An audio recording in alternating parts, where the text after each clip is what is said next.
mbokk yi salaamaaleykum ñu ngi leen di sant bu baax gërëm leen ci ànd beeg ñun ci ITV ñeent fukki simili ak juróom moo tegu ci juróom benn waxtu bismillah leen ci xabaaru njolloor si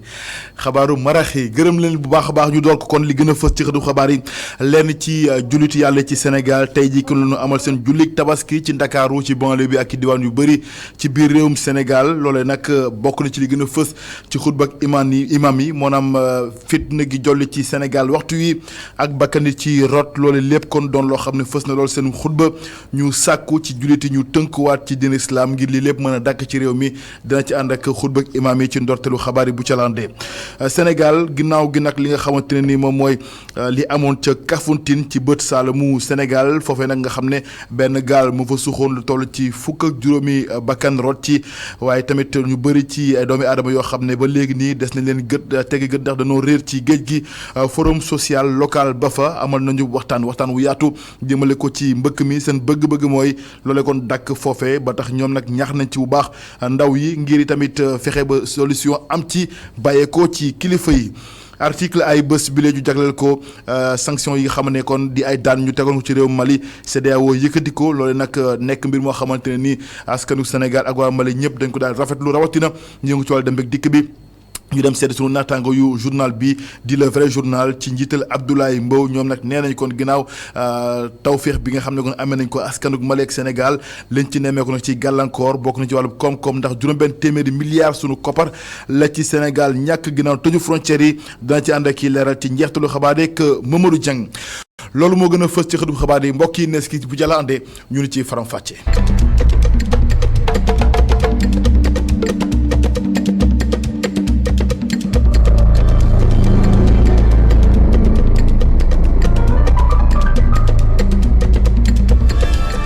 gërëm leen bu baax ci ànd beeg ñun ci xabaaru maraxe ñu door kook jullik tey jii lenn ci jullitu yàlla yi ci Sénégal amal nañu ko ci Ndakaaru ak ci biir réew mi waaye nag waxtu yi jàppale ni ci fenêtre Mermoz foofee tamit imam ba fa jot na yëkkati kàddu ginnaaw julli gi ba noppi ci xutbaam bokk na ci gën a fës li nga xam ne moo jëm ci wàllu jàmm ak tamit fitna gile loole nag mu ngi amee ci mbooloo mu takku ak kilifa yu bokk ci état bu Sénégal Abdoulaye Wade reportage.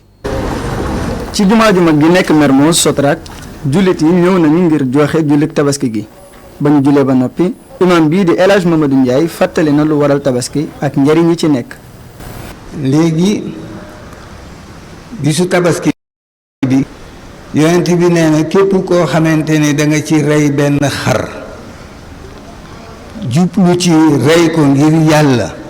xar mooma day dox sa diggante ak safara. imam bi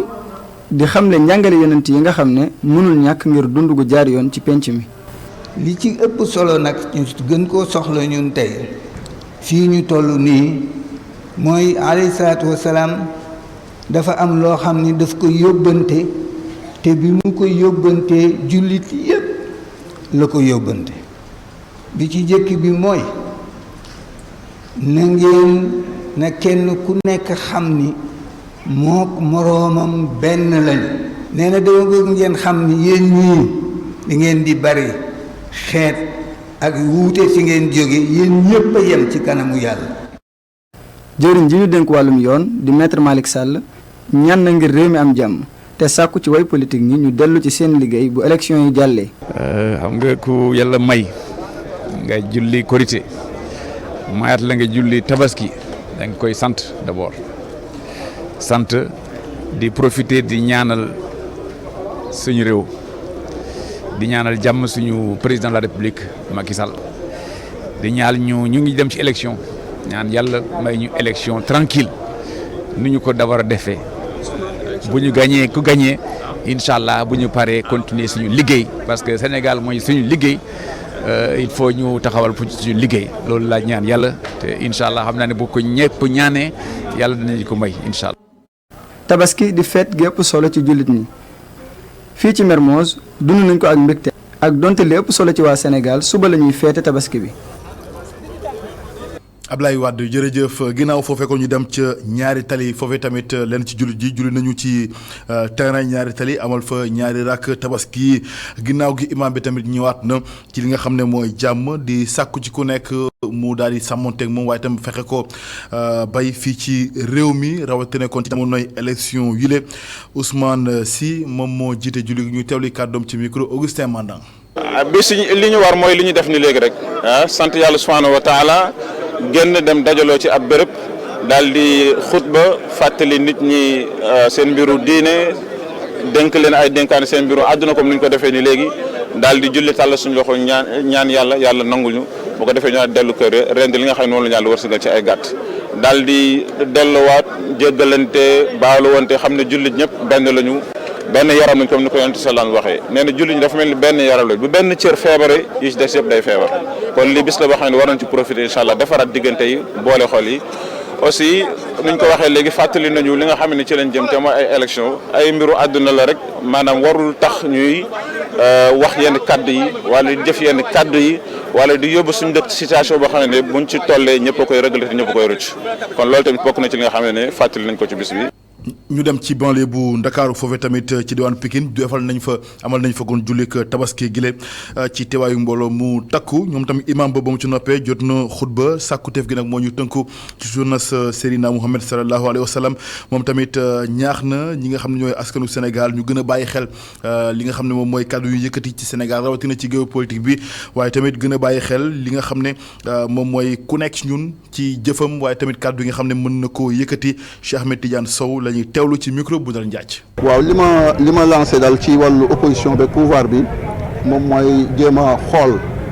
li nga xamante mooy maslaxa réew mi li nga xamante mooy baaxal réew mi li nga xamante ne moom mooy baaxal réew mi ndax it nag bu ñu demee ba nga xamante ne réew mi tàkk na ba ndaw ñi dee ba jeex bu booba kan la opposition di jiite kan la pouvoir di jiite ndax am réew ay ndaw a ko yor te bu ñu demee ba nga xamante ne ñu ngi seetaan ndaw ñi génn ci mbedd yi di taal ak ñuy reyanteeg ñoom ak ñuy def yu mel noonu loolu day daal di indi li nga xamante ne moom mooy ak réeroo boo xamante ne mun na indi musiba mu rëy a rëy tamit ki nga xamante ne moom la yàlla jiital ci réew mi su bëggee déggoog ñoom na fexe toog ak ñoom waxtaan ak ñoom ndax bi jamonoy corona bi amee ñoom ñëpp woowoon na leen waxtaan ak ñoom loolu tamit nañ ko jéem te ñu moytu siisante bi ñu moytu bëmaxante bi ñu moytu boddikante bi ñu moytu xas yeeg saaga yi loolu daal bu ñu ko defee daal yaakaar naa ne jàmm ak salaam dina am incha allah. baaxul nekkul loo xamante ne jullit da ko war a jikkoo kon daal li am solo ba am solo moom mooy xamal nit ñi ne leen lii daal baaxul yàlla bëgg ko loolu la ab jullit war a gëm xam ko doxe ko. Tabaski aj Màkka lay topp Tabaski aj Màkka lay topp koo laaj ci àdduna danaa la demeloon Arafa te démb bu nekkee Arafa mooy bésab juróom-ñeenteel Arafa mooy bésab juróom-ñeenteel bésab fukkeel kon mooy bésab Tabaski.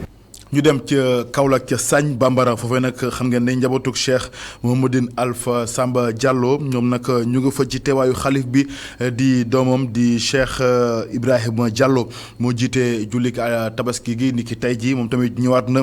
ci ponk yu bëri yoo xamante ne nii ñeel na askanu Sénégal rawatina ci fitna ak bakkat yi nga xam ne kon ñu ngi rot rawatina ci jamono jile moom nag nee na kon loolu loxoy kenn génnu ci ndax ku ne am na ci wàll moom tamit loolu tax muy sàkku ñu tënku ci digalu borom bi bu ko defee jafe-jafe yi nga xam ne ko askanu Sénégal ñu bëri ñu koy daal di jànkonteel saafara mën ci am ñu teewli kàddoom moom Cheikh Ibrahima Diallo ci micro Adama Sarr. mbokk yi ñun ñëpp nañu maase sant yàlla suñu borom subhaanahu wa taala te xam ne mujj dund yonent bi sallallahu alayhi wa sallam li ko yàlla joxoon moom la ñu yàlla jox tey mooy aj bi mujj bi yonent bi def ñu naan ko xijjatul wida wala tabaski bi mujj bi yonent bi def sallallahu alayhi wa sallam bés boobu Arafat bésu aljuma la tombé woon ñu xëy ëllëg si muy bésu samedi muy bésu tabaski ñu ne alhamdulillahi rabbil alamin bi ñu yàlla mayoo démb muy Arafat ci ñun delluwaat mayaat ñu tey ci diibéer bi muy bésu tabaski ci ñun kon démb yonent bi sallallahu alayhi ajam bu mujj ci kaw suuf démb mujj ci kaw nga xam ne ndénkaane yu mag yooyu ci la defee xutbaam yu mag yooyu yàlla maa ngi woo waa réew mi rawatina ndaw ñi ñi dëkkee réew mi nañu delloo seen sago wallahi billahi watallahi fitna yii ku ci dee yoo yaa perte ana ñi dee woon ci li jiitu élection yi ana ñu tey seen mbokk yi perte ñu ñi fi dee ci événement yi passé seen mbokk yi pertuñu ki dee barki Dembo Ndiaye mbokkam pertul nañu delloo suñu xel yi ñii fi ñu jëm ak ku mu ci doon pouvoir la opposition la société sax li ñuy won ci biti li nekk ci biir bokkul ñan la ñuy wor seen askan nañu yeewu ku ñu woo ci fitna buñ ko ci wuyu fitna baaxul. ay waxtu yu ne des ci tabaski gi incha allah waaye nag li ñu ne mekk mooy am na yenn ci jaaykat boo xam ne yoo xam ne kon boo sàgganee lii di gàtt gi kon dina des seen bi yoxoo ñenn sax si ñoom ñu ngi xool nan la ñuy def ji lal ay pexe bu ko defee kon ñu mën a jaay seen xari ginnaaw tabaski gi reportage Khadija Ndat Diouf. jaaykatu xar yi nekk fu nekk ci suufu bâche yi ñi tëdd di dallu ñeneen ña di dundal seen jur yi. fii ci foire bu Dakar mu mel ni soxla bi ñëpp am ci xar yi jamono ji ñii di jaay fii yëguñu ko lii la nag tiital lool kii di Mouhamed Ba moom mi li mu xam ne rek moo di njaayam bi bu lambee dina ci jëlee ñàkk bu bari. li ñuy jëndee xar yi dafa seer te li ñuy feree ci yoon bi xam nga tey bi muy jël camion ay 300 000 la ñuy def ñu indi ko boo fii ba jënd. Charlotte moom mu mel ni xelam dal na ndax yaakaarul benn yoon ñàkk a jaral fii ak tabaski. donc ñu ngi ñaan yàlla daal mu jeex kenn ñaanul yàlla mévente mais li fi nekk nii gëmuñu ne mévente dina am. xar yi dina jaram du jar Omar mi seet na ba noppi ñum nar a def ay xaram bu demee ba jarul. waaw xar bu jarul dañ koy yóbbuwaat kër ga rek parce que màggal baa ngi ñëw fii moom léegi Sénégal moom.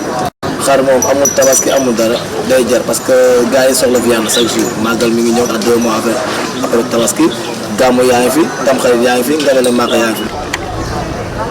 ay waxtu des tabaski jot xar yi mu mel ni atum ren jarul bu baax lii la nag ani ñàkkare lool ci éleveurs yi nga xam ne jamono ji ñi ngi yaakaar yeneeni événement ngir mën a jaay li nar a des ci xar yi ñu andi woon pour tabaski. Khadija Ndat Diouf jërëjëf njiitu réew Macky Sall ci feetu tabaski bi daal ci profito daal di kon féexal lu toll ci juróomi téeméer ak fukk ak juróom-benn nit yoo xam ne dañoo caabi daf leen féetoon gannaaw nekkoon kon ci kaso bi bàyyi na leen ñoom ñëpp daal di tabaskee seen biir kër waaye nag ñi nga xam ne dañuy toppee wàllu viol di siifaate ak wàllu pédophilie maanaam kon sàkku tout tànk yi ak trafic bois daggatu bant yi ak ñi nga xam ne kon ñoom ñooy jotalaal li ñuy dippee ay espèces protégées ak ñi sàcckatu jur gi ñooñu ñëpp kon bokkuñu ci njéggalu njiitu réew mi Macky Sall. ñu dem ci diwaanu Kolda foofee nag ci Fuladu jàppale ni kon li nga xam ne moom moo amee waxtu wi ginnaaw nag population bi ndox ma fa wadd nag loolu nag jur na fa coow lu bëri ginnaaw gi nag jafe-jafe yi am na fa ba tax kon kenn ci ñoom ñi nga xam ñoo nekk ci conseil départemental ba indi nañ seen jàppale ak seen solution bu ko defee kon mbir yi mën a oyof Sana Sané lay tudd ñu teewli kàddoom ci micro Seydou Diatta. man personnellement je pense que man ministre boppam moo ma yee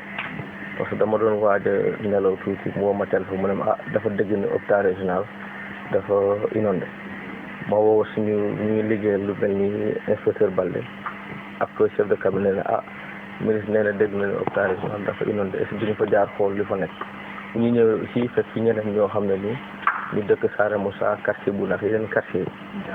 yi Sane Tunturu en tout cas commune Kolda globalement mais xam nga lu gën a am solo mooy jamono bu ñu toll nii nit ñi ci jëf lañ leen di natt donc wax ji pour man amul solo lu gën a am solo pour ñun bu amee jafe-jafe nit ñi taxaw sans coloration politique sans dara parce que tey ñi ñëpp fii la ñuy fajoo tey bu urgence amee kenn ñaanu koy la nit mun na ñibbi tey kër nga am urgence nar ko indi fii donc ñun loolu moo ñu gën a motiver loolu moo ñu soxal ñu xam ne ni urgence am na fi loo xam ne lii il faut ñu saafara ko ñu def ci en tout cas li ñu ci mën ndox yi génne nañ le maximum possible am nañu yaakaar ne suba bu technicien de surface bu ñu xëy ni lu ci def dinañ ko motal liggéey bi mën a reprendre au grand bonheur des populations du Kolda. jeunes yi aussi ñuy boole xamal ne lii seen bopp lañ koy defal ñu ko kenn ñun tamit te message boobu aussi la ñuy lancé en tout cas képp kuy jeune ci biir Sénégal particulièrement fii ci Fuladu nga xam ne ni jëf moo am solo bu problème amee rek nañ attaqué problème bi rapidement ñi évacuer la après autorités yi aussi ñoom tam ñi gën a góorgóorlu parce que lii nii fii population bi fii la ñuy faju kon luy mel buy continuer di am il faut que nit ñuy trouver des solutions durables pour que lu mel ni mu bañ fi amaat c'est ça le plus important parce que tey suba nga nettoyer mu tawaat mu amaat gannaaw su nga nettoyer mu tawaat bu yàggee doo am kuy nettoyer mais il faut que autorités yi jël ay matukaay war pour que lu mel ni bu bañ a répété waat ci biir hôpital.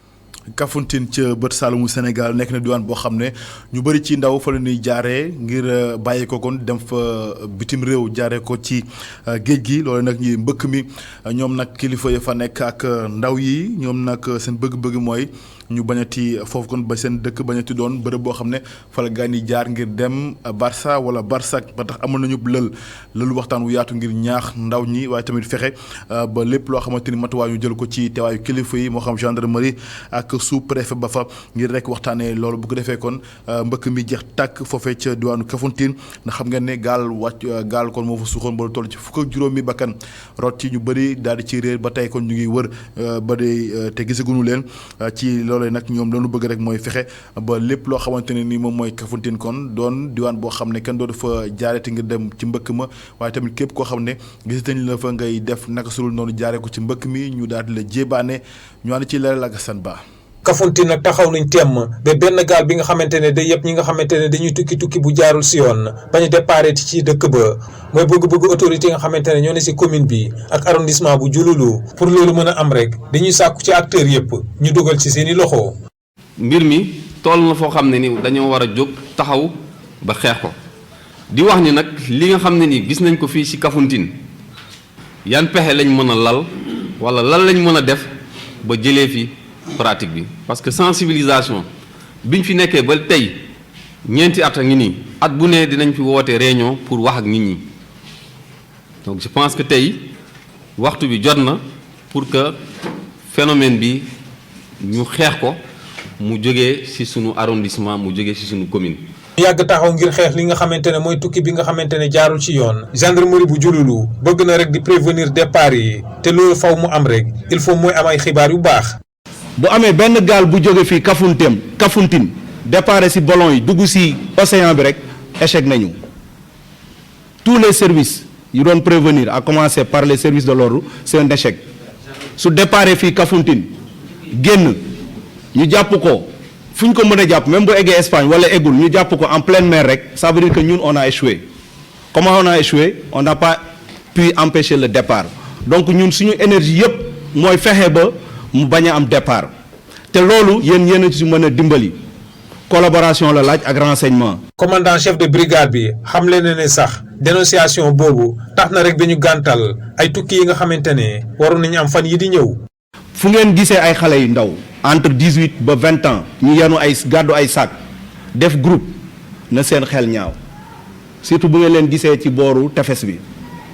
fu ngeen gisee te loolu commerçant yi aussi nañ ci bàyyi xel. fu ngeen gisee nit ñi ñu jënd mbiskit mu bari suukar su bari warga wu bari dañuy dem ci gaal yi donc yooyu c'est pour moo mën leen sensibiliser ngeen xool lan mooy mën a tax ngeen am xalaat ni ñii kat am na lu ñuy waaj a organiser xaaral moo ko commandant mu xool lan moo xew wala xaar moo ko sous-préfet ñu xool lan moo xew. trafic de migrants nag loi 2005-06 10 mai 2005 dakaa daax loolu nag mën na yóbbee nit ki ba juróom wala fukki atu kaso. Assane Ba jërëjëf ba tey ju des ci ndaje boobu ak maire bu Kafountine di David Diatta moom nag ne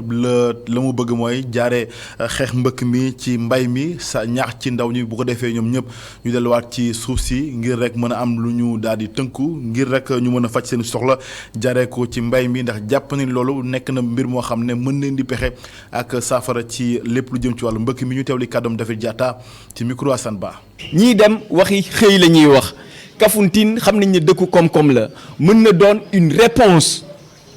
de trouver de l'emploi à ces jeunes migrants qui veulent aller koom-koom baa ngi fii bu ci volonté bi àndee volonté bi mooy lan ñun au niveau de la base les acteurs locaux pare nañu taxaw temm pour loolu en tant que maire en tant que collectivité territoriale samay politique dinaa ko def priorité bu ci état àndee même bu ci état àndul sax ñun dañ ciy dem loolu dama koy wax aussi mu leer bu ci état àndee avec les organisations internationales parce que xeex bi c'est un phénomène mondial mën nañu trouver ay solutions bu volonté amee te ñun am nañu volonté boobu pare nañu mais léegi li ñu dul nangooti ñu tilimal deru Kafountine ñu tilimal deru Kafountine loolu lañ doon nangooti moo tax ñu lëkkaloo vraiment ak toute la population est maintenant unanime solidaire là-dessus pour qu'on combatte ce phénomène. tàggat yaram benn ponk la gaynde Sénégal yi nekk ci waajtaay Coupe d'Afrique handball ba ñu amal ci Égypte jàpp nañ ko fukki fan ak benn jàpp fukki fan ak juróom-ñett ci weeru sulet gii kii xam ne kon mooy tàggat gaynde yi di Frédéric Boujan ñëwaat na ci waajtaay yi ak ñi nga xam ne ñu bokkal poule groupe D bi di Angola RDC ak Zambie moom nag nekkoon waxtu wi waajtaay gaañ ñu ngi ci ba noppi di fësal nañu nekkee ci groupe ba ñu teewli kàddu moom Frédéric Boujan mi tàggat gaynde Sénégal ci handball. Ouais, la préparation se passe très très bien avec des conditions de stage depuis notre arrivée mën nañoo ne li nga xam ni nag moo di préparation bi jaar na yoon ndaxte fédération bi jël na lépp loo xam ni jumtukaay la muy si wàllum koppar ak lépp lu mu aajowoo daal ngir ñu def préparation bu mucc ayib am nañu nag ba ñeenti absence yoo xam ne ay joueurs cadre lañ si équipe bi leente nag moo di fin de saison bi waaye xam nañ nit nañu ñëw ngir bokk si mbir yi ndaxte daal préparation bi dafa doon loo am solo ndaxte dafay tax ñu mën a waajal suñuy match waaye itam match de préparation yi bi ñuy war a def ëllëg balaa ñuy jublu ci li nga xam ne nag moo di compétition bi ngi daje ak ñi nga xam ne nag ñoo di waa RDC suñu ndaw yi nag travail bi am na intensité def nañ ko ni mu waree ndaxte ñoom ñëpp dañoo namoon li nga xam ne nag moo di CAN bi gannaaw at yu bari yoo xam ne toog nañ ko ñëw ñu fi. Envie de montrer un joli visage sur cette compétition et de montrer que le handball sénégalais est en relance. Voilà, c'est ce qui anime le groupe aujourd'hui. Frédéric Boujon ay kàddoom Boubacar Dieng moo ko tekki ñu jeexal ak article ay bés bi léegi maa ngi ko junj ci ndorteelu xabaar yi ay mesures yoo xam ne kon CEDEAO jël na ko teggi daan yi ci kaw réew Mali loolu nag nekk mbir moo xam ne tawféex la ci yëngu ci wàllu dem ak dikk bi ci Ndakaaru ci Sénégal ak ci Mali ndax ñoom ñëpp dañ ko daal di rafetlu ginnaaw gi nag bu nu sukkandikoo ci sunu naataango yi nekk ci le vrai journal ci yëglekaay boobu nag ñoom nee nañu lu toll ci juróom-benn téeméeri milliards sunu xaalis sunu réew jot na ko ñàkk ginnaaw tëju frontière yi toll ci juróom-benn weer ñoo ne ci leeral Mamadou Dieng.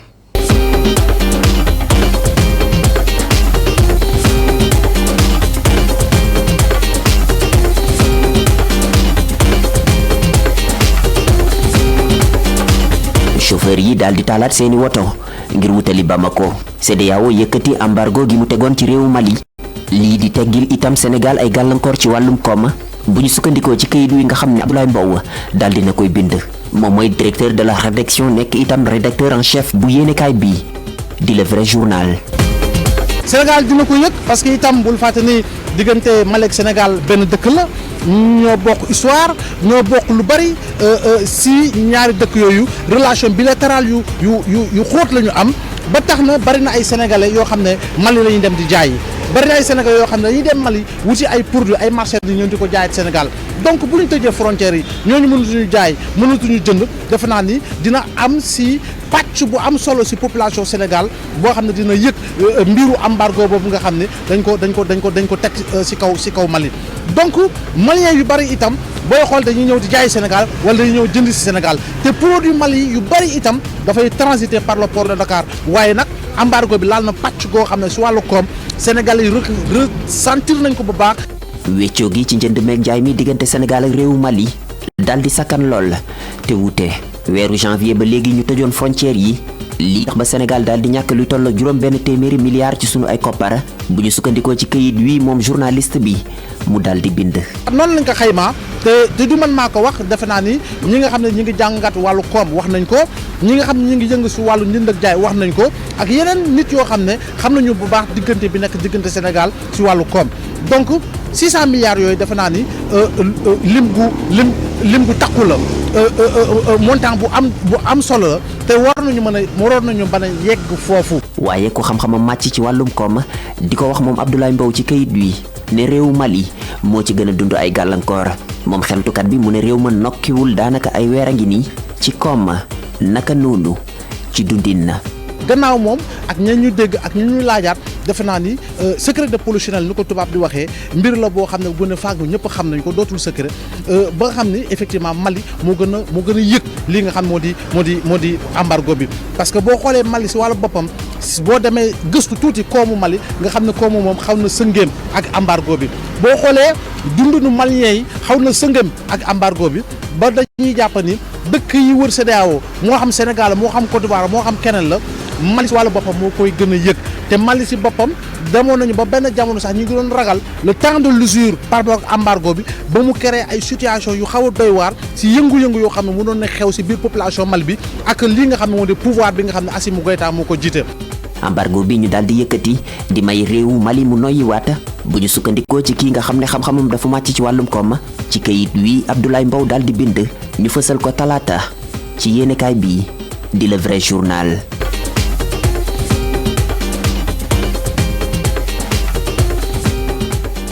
di ko gërëm bu baax Mamadou Dieng gërëm leen mbokk yi ci ànd beeg ñun ci ITV loolu moo laf laaju xabaaru maraxi gërëm ñëpp ñu ci